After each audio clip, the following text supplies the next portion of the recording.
What is Bitcoin mining and how does it work? Let's find out. Let us first explain what happens when a person sends Bitcoins to somebody else. In the first step, the miners compete against each other to mine these transactions. The winning miner presents the list of transactions to the nodes. The nodes are the judges and they make sure that the miners worked honestly. Only if these judges decide that the miners worked honestly are the Bitcoins transferred between the old and new owners. Let us now look at what miners have to do to mine Bitcoin. The miners have to solve a mathematical problem to mine Bitcoin. We start with an analogy to explain simply what is happening. Let's liken every transaction of Bitcoin to a fruit.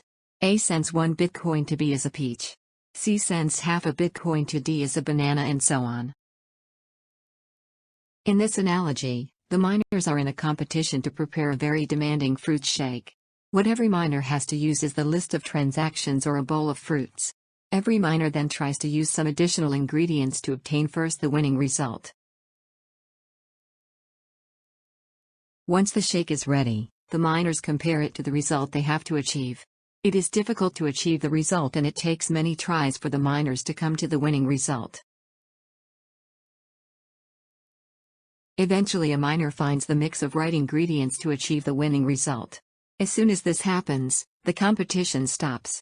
The winning miner then hands over their result to the nodes or the judges of the competition who make sure that the miner worked honestly. Only if the miner worked honestly do they win the reward. The reward is designed to ensure competition among miners. The reward, which is always handed over every 10 minutes on average, is about 6 newly created Bitcoins as of 2023. At current market prices this corresponds to over $100,000. Let's now move to the actual mathematical problem. The mathematical shake, so to speak, is the function SHA-256. It is not necessary to understand in detail how this function works. It is enough to look at what it does to a sequence of letters or numbers. If we apply this function to the sentence "My name is Toby," we get a long string of numbers and letters. If we simply change one letter in this sentence, the result is completely different. It is precisely for this reason that this mathematical function was selected. It is because even by changing very slightly what goes into it, what comes out is totally unpredictable. We can now finally explain what miners actually do. They take the list of Bitcoin transactions all the current Bitcoin owners want to transfer to new Bitcoin owners. To this list they add a long number corresponding to the extra fruits in our analogy. They then apply the SHA-256 function to this block and get a number consisting of a mix of 256 zeros and ones. The winning miner is the one who first finds a number for which the SHA-256 function returns a number of which the first 20 or so digits are zeros. This is the equivalent of finding the ingredients to make the fruit shake exactly the color needed to win the competition.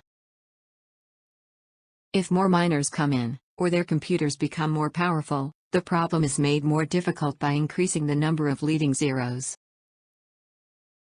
If many miners leave, the difficulty is reduced by decreasing the number of zeros.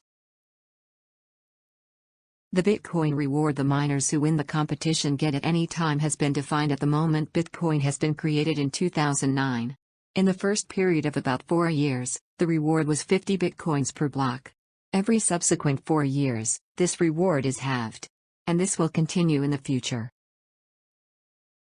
When Bitcoin was created in 2009, it was decided that the total quantity of Bitcoins ever to be mined would be 21 million. During the first 4 years or so, half of all Bitcoins have been mined. This means that in 2012, there were 10.5 million Bitcoins left to ever be mined. 4 years later, this had dropped to 5.25 million and so on. This is why Bitcoin is being called digital gold by some. As for gold, the only way to create more of the stuff is to spend a lot of money and effort up front. And from now on, Bitcoin is harder to produce than gold. Even if all of the world's most powerful computers were being used to mine Bitcoin, its quantity would keep on being increased more slowly than gold and very predictably according to the schedule defined in 2009.